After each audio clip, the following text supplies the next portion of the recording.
ကြော်ဖို့အတွက်လိုအပ်တဲ့ ingredient တွေက flour, cornstarch, black pepper, thyme leaf, oregano, paprika, garlic powder,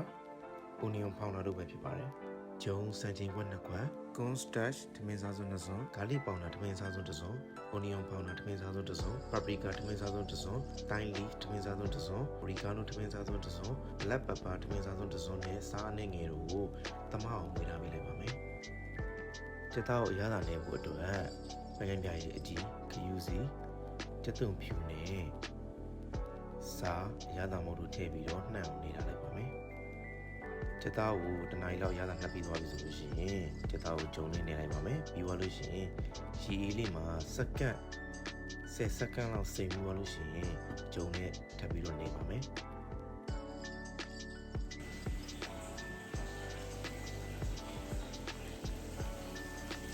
ချက်ကြော်ကအခုလိုမျိုးရွှေအိုရောင်တန်းပြီဆိုလို့ရှိရင်ဆယ်လို့ရပါပြီ